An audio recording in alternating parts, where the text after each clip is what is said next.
ನಮಸ್ಕಾರ ಗೆಳೆಯರಿ, stock market Kannada ಚಾನಲ್ಗೆ ಸ್ವಾಗತ ಸುಸ್ವಾಗತ.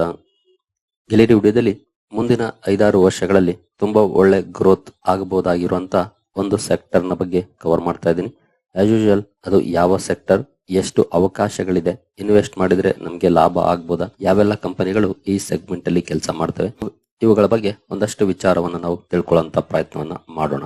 ಗೆಳೆಯರೆ, ಮೊದಲಿಗೆ ಡಿಸ್ಕ್ಲೇಮರ್ ಕೊಡಕ್ಕೆ ಇಷ್ಟಪಡ್ತೀನಿ. ಇಲ್ಲಿ ಕವರ್ ಮಾಡುವಂತ ಯಾವುದೇ ಸ್ಟಾಕ್ ಅನ್ನು ಕೂಡ ರೆಕಮೆಂಡ್ ಮಾಡ್ತಿಲ್ಲ. ನೀವು ಫರ್ದರ್ ಸ್ಟಡಿ ಮಾಡಿ ಡಿಸಿಷನ್ ತಗೊಳ್ಬಹುದು. ಆಸ್ ಎ ಎಜುಕೇಶನಲ್ ಪರ್ಪಸ್ ನಾನು ಈ ವಿಡಿಯೋ ನಿಮ್ಮ ಮುಂದೆ ತರ್ತಾ ಇದ್ದೀನಿ. ಗೆಳೆಯರೆ, ಹಾಗಾದ್ರೆ ಆ ಸೆಕ್ಟರ್ ಯಾವುದು ಅದನ್ನ ನಾವು ನೋಡೋದಾದ್ರೆ ಬ್ಯಾಟರಿ ಎನರ್ಜಿ ಸ್ಟೋರೇಜ್ ಸಿಸ್ಟಮ್ಸ್, ಬೆಸ್ ಅಂತ ಕರೀತಾರೆ, ಶಾರ್ಟ್ ಆಗಿ BESS. ನಿಮ್ಗೆಲ್ರಿಗೂ ಗೊತ್ತಿದೆ, ಇತ್ತೀಚಿನ ದಿನಗಳಲ್ಲಿ ಈ ಸೆಕ್ಟರ್ ತುಂಬಾ ಮುನ್ನೆಲೆಗೆ ಬರ್ತಾ ಇದೆ. ಜೊತೆಗೆ ಮುಂದಿನ ವರ್ಷಗಳಲ್ಲಿ ಒಳ್ಳೆ ಗ್ರೋತ್ ಆಗಬಹುದು ಅನ್ನುವಂತ ಎಕ್ಸ್ಪೆಕ್ಟೇಷನ್ಸ್ ಕೂಡ ಜಾಸ್ತಿ ಆಗ್ತಾ ಇದೆ. ಯಾವಾಗ ರಿನ್ಯೂವಬಲ್ ಎನರ್ಜಿ ಮುನ್ನೆಲೆಗೆ ಬಂತೋ ಆನಂತರ ಈಗ ರಿನ್ಯೂವಬಲ್ ಎನರ್ಜಿಗೆ ಮೇಜರ್ ಆಗಿ ಬೇಕಾಗಿರೋದು ಎನರ್ಜಿ ಸ್ಟೋರೇಜ್. ಹಾಗಾಗಿ ಈ ಸೆಕ್ಟರ್ ಕೂಡ ಅಟ್ ದ ಸೇಮ್ ಟೈಮ್ ಬೆಳೆಯುವಂತ ಎಲ್ಲ ಸಾಧ್ಯತೆಗಳಿದೆ. ಅದು ಹೇಗೆ ಅಂತ ನೋಡೋದಾದ್ರೆ, ನಾನೊಂದು ರಿಪೋರ್ಟ್ ಅನ್ನು ಓಪನ್ ಮಾಡಿದೀನಿ. IBEF ನ ರಿಪೋರ್ಟ್ ಇದು, India brand equity foundation. Energy storage sector to attract ₹4,79,000 crore, ಸುಮಾರು $56.07 ಬಿಲಿಯನ್ ಇನ್ವೆಸ್ಟ್ಮೆಂಟ್ ಅನ್ನ ಅಟ್ರಾಕ್ಟ್ ಮಾಡಬಹುದು ಬೈ 2032 ಅಂತಾರೆ, 2032. ಇದನ್ನ ಹೇಳ್ತಿರೋದು India energy storage alliance, IESA. ಜೊತೆಗೆ ನೋಡಬಹುದು, the sector is projected to grow 5-fold between 2026 to 2032. 5-fold growth ಇರಬಹುದು 2026 ರಿಂದ 2032 ಅಂತ ಹೇಳ್ತಾ ಇದ್ದಾರೆ. 5-fold ಅಂದ್ರೆ 100 ಇದ್ರೆ 500, 500 ಇದ್ರೆ 2500. ಈ ರೀತಿ ದೊಡ್ಡ ಮಟ್ಟದಲ್ಲಿ ಬೆಳೆಯುವಂತ ಅವಕಾಶ ಈ ಸೆಕ್ಟರ್ ಅಲ್ಲಿ ಇದೆ ಅಂತ ಹೇಳ್ತಿದ್ದಾರೆ. ಹಾಗೆ driven by countries increasing need for energy storage solutions. ಇತ್ತೀಚಿನ ದಿನಗಳಲ್ಲಿ ಇದರ ನೀಡ್ ಜಾಸ್ತಿ ಆಗ್ತಾ ಇದೆ. ಹಾಗಾಗಿ ಇದು ಈ ಮಟ್ಟದಲ್ಲಿ ಬೆಳಿಬಹುದು ಅನ್ನುವಂತ ಎಕ್ಸ್ಪೆಕ್ಟೇಷನ್ಸ್ ಇದೆ. According to national electricity plan, India will require a total energy storage capacity of 16.13 gigawatt by 2027. 2027 16.13 gigawatt energy storage capacity ಭಾರತಕ್ಕೆ ಬೇಕಾಗುತ್ತೆ ಅಂತ ಹೇಳಿದ್ದಾರೆ. ಜೊತೆಗೆ consisting of 7.45 gigawatt from pumped storage projects and 8.68 gigawatt from battery energy storage systems. ಇದರಲ್ಲಿ best 8.68 gigawatt ಇರುತ್ತೆ. ಇನ್ನು storage demand is expected to rise 73.93 gigawatt by FY32. 2032 nearly 74 gigawatt demand ಇರಬಹುದು ಅಂತ ಹೇಳ್ತಾ ಇದೆ ಈ ರಿಪೋರ್ಟ್. ಅದರಲ್ಲಿ 47 gigawatt battery energy storage systems ಅವಶ್ಯಕತೆ ಇರುತ್ತೆ ಅಂತ ಹೇಳ್ತಿದೆ. ಈ ರೀತಿಯ ಅವಕಾಶಗಳು ಈ ಸೆಕ್ಟರ್ ಅಲ್ಲಿ ನೋಡ್ಲಿಕ್ಕೆ ಸಿಗ್ತಾ ಇದೆ. ಹಾಗಾಗಿ ಈ ಸೆಕ್ಟರ್ ಮುಂದಿನ ದಿನಗಳಲ್ಲಿ ಒಳ್ಳೆಯ ರಿಟರ್ನ್ಸ್ ಕೊಡಬಹುದು ಅನ್ನುವಂತ ಎಕ್ಸ್ಪೆಕ್ಟೇಷನ್ಸ್ ಕೂಡ ಜಾಸ್ತಿ ಆಗ್ತಾ ಇದೆ. ಅಬ್ವಿಯಸ್ಲಿ ಈ ರೀತಿ ಬೆಳೆದ್ರೆ, ಏನ್ ನಾವು ಈಗ ತಾನೇ ನೋಡಿದ್ವಿ 47 ಗಿಗಾವ್ಯಾಟ್ ವರೆಗೂ, ಖಂಡಿತ ಈ ಸೆಕ್ಟರ್ ಅಲ್ಲಿ ಕೆಲಸ ಮಾಡುವಂತ ಕಂಪನಿಗಳು ಕೂಡ ಒಂದಷ್ಟು ಬಿಸ್ನೆಸ್ ಅನ್ನ ಮಾಡ್ತವೆ. ಹಾಗಾಗಿ ಒಂದಷ್ಟು ಗ್ರೋತ್ ಇದ್ದೇ ಇರುತ್ತೆ. ಹಾಗಾದ್ರೆ ಈ ಎನರ್ಜಿ ಸ್ಟೋರೇಜ್ ಅನ್ನ ಯಾಕೆ ಮಾಡ್ಬೇಕು? ಎಸ್ಪೆಷಲಿ ನಿಮ್ಗೆ ಗೊತ್ತಿರಬಹುದು, ರಿನ್ಯೂವಬಲ್ ಎನರ್ಜಿನಲ್ಲಿ ನಾವು 24 ಅವರ್ಸ್ ಎನರ್ಜಿ ಉತ್ಪಾದನೆ ಆಗೋದಿಲ್ಲ. ಫಾರ್ ಎಕ್ಸಾಂಪಲ್, ನಾವು ಸೋಲಾರ್ ಎನರ್ಜಿ ತಗೊಂಡ್ರೆ ಅದು ಹಗಲೊತ್ತು ಮಾತ್ರ ಉತ್ಪಾದನೆ ಆಗುವಂತದ್ದು, ನೈಟ್ ಆಗೋದಿಲ್ಲ. ಆದ್ರೆ ನಮ್ಗೆ ಡಿಮಾಂಡ್ 24 ಅವರ್ಸ್ ಬೇಕಿರತ್ತೆ. ರಾತ್ರಿ ಹೊತ್ತೇನು ಕತ್ಲಲ್ಲಿ ಇರಕ್ಕಾಗೋದಿಲ್ಲ. ಫಾರ್ ಎಕ್ಸಾಂಪಲ್, ನಾವು ಮನೆಗೆ ಸೋಲಾರ್ ಹಾಕೊಂಡ್ವಿ ಅಂತಂದ್ರೆ ನಮ್ಗೆ ಅಲ್ಲಿ ಎನರ್ಜಿ ಸ್ಟೋರೇಜ್ ಸಿಸ್ಟಮ್ ಬೇಕು, ಬ್ಯಾಟ್ರಿ ಬೇಕು. ಬ್ಯಾಟ್ರಿ ಏನ್ ಮಾಡುತ್ತೆ, ಹಗಲೊತ್ತು ಉತ್ಪಾದನೆ ಆದಂತ ಕರೆಂಟ್ ನ ಅಥವಾ ಪವರ್ ಅನ್ನ ಸೇವ್ ಮಾಡ್ಕೊಳ್ಳುತ್ತೆ. ಅದನ್ನ ನಾವು ರಾತ್ರಿ ಬಳಸ್ಕೊಳ್ತೀವಿ. ಸ್ಟೋರ್ ಮಾಡ್ಕೊಳ್ಳುತ್ತೆ, ಅದನ್ನ ನಾವು ರಾತ್ರಿ ಬಳಸ್ಕೊಳ್ತೀವಿ. ಡೇ ಟೈಮ್ ಬಳಸೋದನ್ನ ಆಸ್ ಯೂಶುವಲ್ ಬಳಸ್ತಾ ಇರ್ತೀವಿ. ಬಟ್ ಎಕ್ಸೆಸ್ ಪವರ್ ಏನ್ ಜನರೇಟ್ ಆಗುತ್ತೆ ಅದನ್ನ ಅದು ಸ್ಟೋರ್ ಮಾಡ್ಕೊಳ್ಳುತ್ತೆ. ಈ ರೀತಿಯಾಗಿ ಸ್ಟೋರ್ ಮಾಡ್ಲೇಬೇಕು. ನೀವು ಸಣ್ಣ ಮಟ್ಟದಲ್ಲಿ ಸೋಲಾರ್ ಪ್ಲಾಂಟ್ ಮಾಡ್ಕೊಂಡ್ರು ಕೂಡ ಎನರ್ಜಿ ಸ್ಟೋರೇಜ್ ಮಾಡ್ಲೇಬೇಕು, ಅದಕ್ಕೂ ಕೂಡ ಅವಶ್ಯಕತೆ ಇರುತ್ತೆ.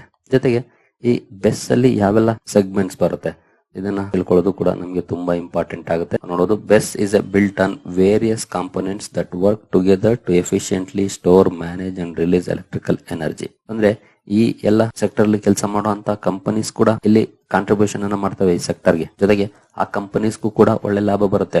ಮೊದಲಿಗೆ ಬ್ಯಾಟರಿ ಮ್ಯಾನುಫ್ಯಾಕ್ಚರ್ ಮಾಡುವಂತ ಕಂಪನೀಸ್ ಒಳ್ಳೆ ಬಿಸ್ನೆಸ್ ಅನ್ನ ಮಾಡುವಂತ ಚಾನ್ಸಸ್ ಜಾಸ್ತಿ ಇರುತ್ತೆ.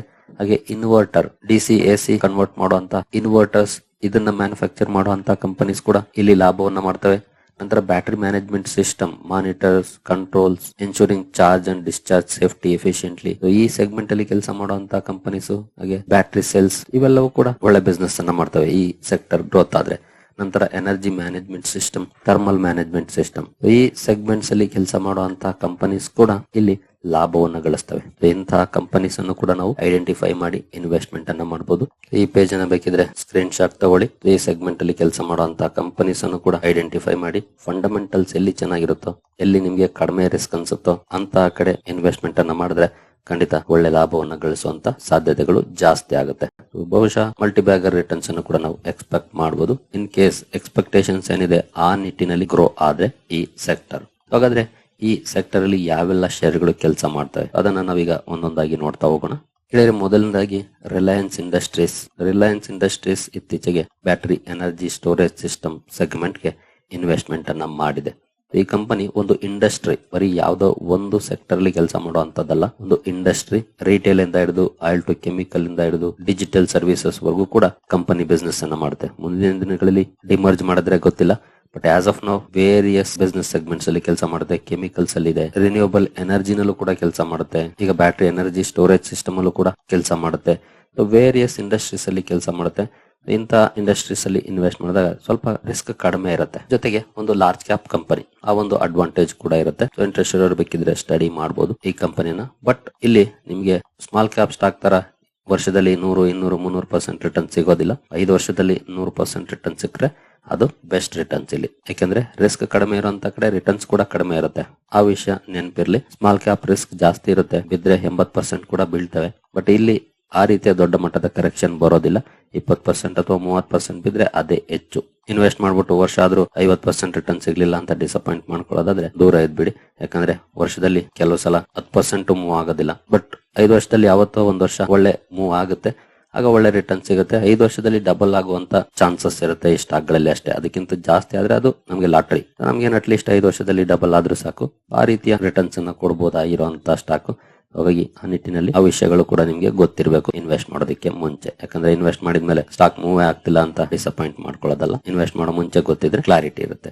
ಇನ್ನು ನೆಕ್ಸ್ಟ್ ಸ್ಟಾಕ್ ಬರೋದಾದ್ರೆ ABB ಇಂಡಿಯಾ. ನಿನ್ನೆ ತಾನೇ ಕಂಪನಿ ರಿಸಲ್ಟ್ ಅನ್ನು ಅನೌನ್ಸ್ ಮಾಡಿದೆ. ರಿಸಲ್ಟ್ ಡಿಸೆಂಟ್ ಪರ್ಫಾರ್ಮೆನ್ಸ್ ಇದೆ. ನೋಡೋಣ ರಿಯಾಕ್ಷನ್ಸ್ ಮೊರ ಯಾವ ರೀತಿ ಸಿಗುತ್ತೆ ಅಂತ. ABB ಇಂಡಿಯಾ ಕೂಡ ಸ್ಟಡಿ ಮಾಡಬಹುದು. ಇದು ಕೂಡ ಬ್ಯಾಟರಿ ಎನರ್ಜಿ ಸ್ಟೋರೇಜ್ ಸಿಸ್ಟಮ್ಸ್ ಅಲ್ಲಿ ಕೆಲಸ ಮಾಡುತ್ತೆ. ಅದಷ್ಟೇ ಅಲ್ಲ, ಬೇರೆ ಬೇರೆ ಬಿಸ್ನೆಸ್ ಸೆಗ್ಮೆಂಟ್ಸ್ ಅಲ್ಲೂ ಕೂಡ ಕಂಪನಿ ಕಾಂಟ್ರಿಬ್ಯೂಷನ್ ಮಾಡುತ್ತೆ. ನಂತರ ಲಾರ್ಸನ್ ಅಂಡ್ ಟೋಬ್ರೋ. ಇದು ಕೂಡ ಅಷ್ಟೇ ಒಂದು industry. Infrastructure, IT, renewable energy, chemical ಎಲ್ಲ ಬಿಸ್ನೆಸಸ್ ಇದೆ. ಇದು ಕೂಡ ಅಷ್ಟೇ ರಿಸ್ಕ್ ಕಡಿಮೆ, ರಿವಾರ್ಡ್ ಕೂಡ ಕಡಿಮೆ. 5 ವರ್ಷದಲ್ಲಿ ಡಬಲ್ ಆಗುವಂತ ಚಾನ್ಸಸ್ ಇರುತ್ತೆ. ಅದಕ್ಕಿಂತ ಜಾಸ್ತಿ ಸಿಕ್ಕರೆ ಲಾಟ್ರಿ, ಕೆಲವು ಸಲ ಅದಕ್ಕಿಂತ ಕಡಿಮೆನೂ ಸಿಗುತ್ತೆ. ಬಟ್ ಒಂದು ಲಾರ್ಜ್ ಕ್ಯಾಪ್ ಕಂಪನಿ, ರಿಸ್ಕ್ ಕಡಿಮೆ ಇರುತ್ತೆ, ಆರಾಮಾಗಿ ಸ್ಟಡಿ ಮಾಡಬಹುದು. ಬೆಟರ್ ಅನ್ಸಿದ್ರೆ ಇನ್ವೆಸ್ಟ್ಮೆಂಟ್ ಕೂಡ ಮಾಡಬಹುದು, ನಿಮ್ ಇಷ್ಟ. ಬಟ್ ಫಂಡಮೆಂಟಲಿ ಸ್ಟ್ರಾಂಗ್ ಇರುವಂತಹ ಕಂಪನಿ. Next power grid. ಇದು ಒಂದು ಸರ್ಕಾರಿ ಕಂಪನಿ. ಈ ಕಂಪನಿ ಕೂಡ ಈ ಸೆಗ್ಮೆಂಟ್ ಅಲ್ಲಿ ಕಾಂಟ್ರಿಬ್ಯೂಷನ್ ಅನ್ನ ಮಾಡುತ್ತೆ. ಇಂಟ್ರೆಸ್ಟ್ ಇರೋರು ಸ್ಟಡಿ ಮಾಡಬಹುದು ಪವರ್ ಗ್ರಿಡ್ ಅನ್ನು ಕೂಡ. ನಂತರ ಟಾಟಾ ಪವರ್. ಈ ಕಂಪನಿ ಕೂಡ ಈ ಸೆಗ್ಮೆಂಟ್ ಅಲ್ಲಿ ಕೆಲಸ ಮಾಡುತ್ತೆ. ಇದು ಅಷ್ಟೇ ನಾಟ್ ಓನ್ಲಿ ಬೆಸ್, ಈ ಕಂಪನಿ ಪವರ್ ಜನರೇಷನ್ ಸೆಗ್ಮೆಂಟ್ ಅಲ್ಲೂ ಕೂಡ ಕೆಲಸ ಮಾಡುತ್ತೆ. EV ಚಾರ್ಜಿಂಗ್ ಸ್ಟೇಷನ್ಸ್ ಅಲ್ಲಿ ಕೆಲಸ ಮಾಡುತ್ತೆ. ಇದು ಕೂಡ ವೇರಿಯಸ್ ಸೆಗ್ಮೆಂಟ್ಸ್ ಅಲ್ಲಿ ಕೆಲಸ ಮಾಡುತ್ತೆ. ಟಾಟಾ ಗ್ರೂಪ್ ನ ಕಂಪನಿ, ಆ ಒಂದು ಅಡ್ವಾಂಟೇಜ್ ಕೂಡ ಇರುತ್ತೆ. ಸ್ಟಡಿ ಮಾಡಬಹುದು ಟಾಟಾ ಪವರ್ ಅನ್ನು ಕೂಡ. ನಂತರ NTPC ಕೂಡ ಈ ಸೆಗ್ಮೆಂಟ್ ಅಲ್ಲಿ ಕಾಂಟ್ರಿಬ್ಯೂಷನ್ ಅನ್ನ ಮಾಡುತ್ತೆ. ಸ್ಟಡಿ ಮಾಡಬಹುದು. ನಂತರ ಅದಾನಿ ಪವರ್ ಇದೆ. ಈ ಕಂಪನಿಯನ್ನು ಕೂಡ ಸ್ಟಡಿ ಮಾಡಬಹುದು. ಬೆಸ್ಟ್ ಸಿಸ್ಟಮ್ಸ್ ಅಲ್ಲಿ ಕೆಲಸ ಮಾಡುತ್ತೆ. ನಂತರ JSW ಎನರ್ಜಿ. ಈ ಕಂಪನಿ ಸಹ ಪವರ್ ಜನರೇಷನ್ ಕೆಲಸ ಕೂಡ ಮಾಡುತ್ತೆ. ಅದರ ಜೊತೆಗೆ ಸ್ಟೋರೇಜ್ ಸೆಗ್ಮೆಂಟ್ ಅಲ್ಲೂ ಕೆಲಸ ಮಾಡುತ್ತೆ. ಇಂಟ್ರೆಸ್ಟ್ ಇರೋರು ಸ್ಟಡಿ ಮಾಡಬಹುದು JSW ಎನರ್ಜಿಯನ್ನು ಕೂಡ. ನಂತರ ಎಕ್ಸೈಡ್ ಇಂಡಸ್ಟ್ರೀಸ್ ಇದೆ. ಬ್ಯಾಟರಿ ಸೆಕ್ಟರ್ ಅಲ್ಲಿ ಕೆಲಸ ಮಾಡುವಂತ ಕಂಪನಿ ಇದು. ನಿಮ್ಗೆ ಗೊತ್ತಿದೆ, ಈಗ ನಾವು ಮಾತಾಡ್ತಿರೋದೇ ಎನರ್ಜಿ ಸ್ಟೋರೇಜ್ ಬಗ್ಗೆ, ಬ್ಯಾಟರೀಸ್ ಬಗ್ಗೆ. ಹಾಗಾಗಿ ಬ್ಯಾಟರೀಸ್ ಸೆಗ್ಮೆಂಟ್ ಅಲ್ಲಿ ಕೆಲಸ ಮಾಡುವಂತ ಕಂಪನಿಯನ್ನು ಕೂಡ ಸ್ಟಡಿ ಮಾಡಬಹುದು. ಇನ್ನು ನೆಕ್ಸ್ಟ್ ಅಮರ ರಾಜ ಎನರ್ಜಿ ಮೊಬಿಲಿಟಿ. ಅಮರ ರಾಜ ಬ್ಯಾಟರೀಸ್ ಅಂತ ಇತ್ತು ಮುಂಚೆ, ಅದನ್ನೀಗ ಅಮರ ರಾಜ ಎನರ್ಜಿ ಮೊಬಿಲಿಟಿ ಲಿಮಿಟೆಡ್ ಅಂತ ರಿನೇಮ್ ಮಾಡಿದ್ದಾರೆ. ಈ ಕಂಪನಿಯನ್ನು ಕೂಡ ಸ್ಟಡಿ ಮಾಡಬಹುದು. ಇದು ಕೂಡ ಬ್ಯಾಟರಿ ಸೆಗ್ಮೆಂಟ್ ಅಲ್ಲಿ ಕೆಲಸ ಮಾಡುವಂತಹ ಕಂಪನಿ. ನಂತರ HBL ಎಂಜಿನಿಯರಿಂಗ್. ಈ ಕಂಪನಿ ಕೂಡ ಈ ಸೆಗ್ಮೆಂಟ್ ಅಲ್ಲಿ ಕಾಂಟ್ರಿಬ್ಯೂಷನ್ ಮಾಡುತ್ತೆ. ಬಟ್ ಸಣ್ಣ ಕಂಪನಿ, ರಿಸ್ಕ್ ಜಾಸ್ತಿ, ಸ್ಟಡಿ ಮಾಡಬಹುದು. ನಂತರ ಸರ್ವೋಟೆಕ್ ರಿನ್ಯೂವಬಲ್ ಪವರ್. ಈ ಕಂಪನಿ ಕೂಡ ಕಾಂಟ್ರಿಬ್ಯೂಷನ್ ಮಾಡುತ್ತೆ.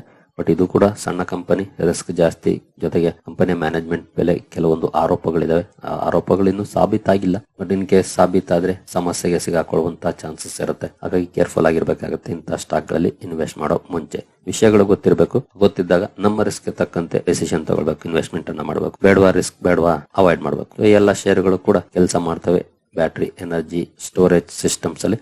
ಇಂಟ್ರೆಸ್ಟ್ ಇರೋರು ಸ್ಟಡಿ ಮಾಡಬಹುದು. ಇನ್ನೊಂದ್ಸಲ ರೀಕಾಲ್ ಮಾಡೋದಾದ್ರೆ ರಿಲಯನ್ಸ್ ಇಂಡಸ್ಟ್ರೀಸ್, ನಂತರ ABB ಇಂಡಿಯಾ, ಲಾರ್ಸನ್ ಅಂಡ್ ಟೋಬ್ರೋ. ಖಂಡಿತ ಈ 3 ಶೇರುಗಳೇನಿದಾವೆ ಈಗ ಕವರ್ ಮಾಡಿದಂತವು ಕಡಿಮೆ ರಿಸ್ಕ್ ಹೊಂದಿರುವಂತಹ ಕಂಪನೀಸ್, 3 ಕೂಡ ಫಂಡಮೆಂಟಲಿ ಸ್ಟ್ರಾಂಗ್ ಇರುವಂತಹ ಕಂಪನೀಸ್, ಜೊತೆಗೆ ಇನ್ ಕೇಸ್ ಕರೆಕ್ಷನ್ ಆದ್ರೆ ಬೈ ಮಾಡುವಂತಹ ಕಂಪನೀಸ್, ಬಿದ್ದಷ್ಟು ಬೈ ಮಾಡಬಹುದಾಗಿರೋ ಷೇರುಗಳು ಅಂತ ನಾನು ಕವರ್ ಮಾಡ್ತೀನಲ್ಲ, ಆ ರೀತಿಯ ಕಂಪನೀಸ್ ಇಂಟ್ರೆಸ್ಟ್ ಇರಬೇಕಿದ್ರೆ ಸ್ಟಡಿ ಮಾಡಬಹುದು. ಇನ್ನು ಕೆಳಗಡೆ ಹೋದ್ರೆ ಸ್ವಲ್ಪ ರಿಸ್ಕ್ ಜಾಸ್ತಿ ಇರುತ್ತೆ ಕಂಪೇರ್ ಟು ಫಸ್ಟ್ 3, ಬಟ್ ಎಲ್ಲ ಕೂಡ ಪೊಟೆನ್ಶಿಯಲ್ ಇರುವಂತಹ ಕಂಪನೀಸ್. ಪವರ್ ಗ್ರಿಡ್ ಆಗ್ಬೋದು, ಟಾಟಾ ಪವರ್ ಆಗ್ಬೋದು, ನಂತರ NTPC, ಹಾಗೆ ಅದಾನಿ ಪವರ್, ನಂತರ JSW ಎನರ್ಜಿ, ಎಕ್ಸೈಡ್ ಇಂಡಸ್ಟ್ರೀಸ್, ಅಮರ ರಾಜ, HBL ಎಂಜಿನಿಯರಿಂಗ್, ಹಾಗೆ ಸರ್ವೋಟೆಕ್ ರಿನ್ಯೂವಬಲ್. ಈ ಎಲ್ಲ ಕಂಪನೀಸ್ ಕೂಡ ಫಂಡಮೆಂಟಲ್ಸ್ ಚೆನ್ನಾಗಿರುವಂತಹ ಕಂಪನೀಸ್. ಬಟ್ ಕೆಲವೊಂದು ಲಾರ್ಜ್ ಕ್ಯಾಪ್ ಕಂಪನೀಸ್ ಇದೆ, ಕೆಲವೊಂದು ಸ್ಮಾಲ್ ಕ್ಯಾಪ್ ಇದೆ, ಕೆಲವು ಮಿಡ್ ಕ್ಯಾಪ್ ಇದೆ. ಮಿಡ್ ಕ್ಯಾಪ್ ಸ್ಮಾಲ್ ಕ್ಯಾಪ್ ಹೋದ್ರೆ ರಿಸ್ಕ್ ಜಾಸ್ತಿ ಇರುತ್ತೆ. ನಾನೇನ್ ಫಸ್ಟ್ 3 ಮೆನ್ಷನ್ ಮಾಡಿದೆ ಅವುಗಳು ಲಾರ್ಜ್ ಕ್ಯಾಪ್ ಕಂಪನೀಸ್. ಅಲ್ಲಿ ನಿಮ್ಗೆ risk compare to other companies ಕಡಿಮೆ ಇರುತ್ತೆ. ಬಟ್ ರಿಸ್ಕ್ ಜಾಸ್ತಿ ಇರುವಂತ ಕಡೆ ರಿವಾರ್ಡ್ ಕೂಡ ಜಾಸ್ತಿ ಇರುತ್ತೆ. ರಿಸ್ಕ್ ಕಡಿಮೆ ಇರುವಂತ ಕಡೆ ರಿವಾರ್ಡ್ ಕೂಡ ಕಡಿಮೆ ಇರುತ್ತೆ. ನಿಮ್ಮ ರಿಸ್ಕ್ ಅಪಟೈಟ್ ಗೆ ತಕ್ಕಂತೆ ನೀವು ಡಿಸಿಷನ್ ತಗೊಳ್ಬೇಕು. ಯಾವುದೇ ಕಾರಣಕ್ಕೂ ರಿಟರ್ನ್ಸ್ ಅಷ್ಟೇ ಮ್ಯಾಟರ್ ಆಗಬಾರ್ದು. ಯಾವ್ದೋ ಕಂಪನಿ 1 ವರ್ಷದಲ್ಲಿ ನನಗೆ 10x ರಿಟರ್ನ್ಸ್ ಕೊಡ್ತು ಅಂತ ನಾವು ಅದನ್ನೇ ಪೂರ್ತಿ ಪೋರ್ಟ್ಫೋಲಿಯೋದಲ್ಲಿ ಇಟ್ಟುಕೊಳ್ಳಕ್ ಆಗೋದಿಲ್ಲ. ಆಗ ಮಾಡಿದ್ರೆ ಬ್ಲಂಡರ್ ಆಗುತ್ತೆ. ನಾವು ಮಾಡೋ ದೊಡ್ಡ ತಪ್ಪದು. ಎಲ್ಲವೂ ಇರಬೇಕು, ಲಾರ್ಜ್ ಕ್ಯಾಪ್ ಇರಬೇಕು, ಸ್ಮಾಲ್ ಕ್ಯಾಪ್ ಇರಬೇಕು, ಮಿಡ್ ಕ್ಯಾಪ್ ಇರಬೇಕು. ಬಟ್ ನಿಮ್ಗೆ ಯಾವ್ದು ಬೆಟರ್ ಅನ್ಸುತ್ತೆ ಅಂತ 1-2 ಷೇರುಗಳನ್ನ ಸ್ಟಡಿ ಮಾಡಿ ಇನ್ವೆಸ್ಟ್ಮೆಂಟ್ ಅನ್ನ ಮಾಡಿ, ಅದು ನಿಮ್ಗೆ ಬೆಟರ್ ರಿಟರ್ನ್ಸ್ ಅನ್ನ ಕೊಡಬಹುದು. ಒಳ್ಳೆ ಅವಕಾಶ ಅಂತೂ ಈ ಸೆಕ್ಟರ್ ಅಲ್ಲಿ ಇದೆ. ಸರಿ ಗೆಳೆಯರಿ, ಈ ವಿಡಿಯೋ ನಿಮ್ಗೆ ಇಷ್ಟ ಆಗಿದೆ ಅನ್ಕೊಳ್ತೀನಿ. ಮುಂದಿನ ವಿಡಿಯೋದಲ್ಲಿ ಸಿಗೋಣ. ಅಲ್ಲಿವರೆಗೂ ಜೈ ಹಿಂದ್, ಜೈ ಕರ್ನಾಟಕ.